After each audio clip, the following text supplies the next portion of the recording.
সিডনিতে দৌড়ে চলেছে বাংলাদেশ দল।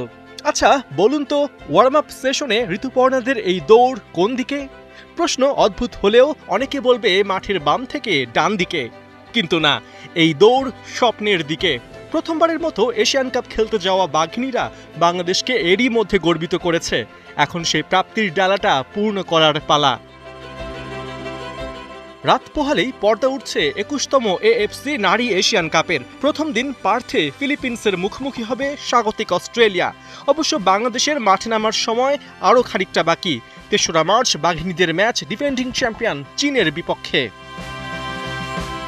১৯৭৫ সাল থেকে নারী এশিয়ান কাপের যাত্রা শুরু হলেও ৫১ বছর পর বাংলাদেশের অভিষেক হতে যাওয়ায় আফিদাদের ওপর প্রত্যাশাটাও অনেক। তাই তো একটু আগেভাগেই অস্ট্রেলিয়ার সিডনিতে এসে নিজেদের মতো প্র্যাকটিস করেছে বাংলাদেশ দল। কিন্তু কথা হলো, বাইরে থেকে সব ওকে দেখালেও দলের প্রিপারেশন কি 10 on 10 হচ্ছে?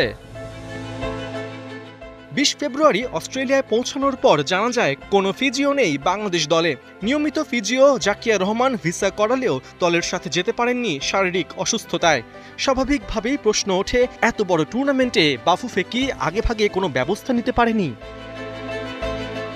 তুমুল সমালোচনার পর অবশেষে অস্ট্রেলিয়া থেকে একজন ফিজিওর ব্যবস্থা করে ফুটবল ফেডারেশন। তবে যাকে আনা হয়েছে তিনি পুরুষ ফিজিও। তাই দলে কোনো অস্বস্তি আছে কিনা জানতে চাওয়া হয়েছিল ফুটবলার সৌরভী আকন্দ প্রীতির কাছে। আমাদের ফিজিও তো রেডি ছিল, তো উনি অসুস্থ হয়ে গেছে একটু, তো ওনার সার্জারি হয়েছে, তো সেজন্যই আসতে পারে নাই। তো এখানকার ফিজিও আলহামদুলিল্লাহ ভালো, সবাই মানে নিতে পারতেছি। মূল লড়াইয়ে নামার আগে বাংলাদেশ দল ওয়েস্টার্ন সিডনি ওয়ান্ডারার্সের বিপক্ষে একটা ক্লোজ ডোর ম্যাচও খেলেছে। ওই ম্যাচের পর বাটলার 2টা সেশনও পার করেছেন। নতুন কন্ডিশনে ভুল ভ্রান্তিগুলো কি দূর করতে পারছেন ফুটবলাররা? আলহামদুলিল্লাহ ভালো, সব কিছু মিলিয়ে ওইখানে আসার পর আমরা একটা ফ্রেন্ডলি ম্যাচ খেলছি। তো ওইখানে যা ভুল ত্রুটি হয়েছে, কোচ আমাদের সেটা 2টা ট্রেনিং সেশন করেছে। যা আমাদের ভুল ত্রুটি হয় সেটা ধরিয়ে দেয় আমাদের, তো ওইটা শুধরানোর চেষ্টা করি আমরা।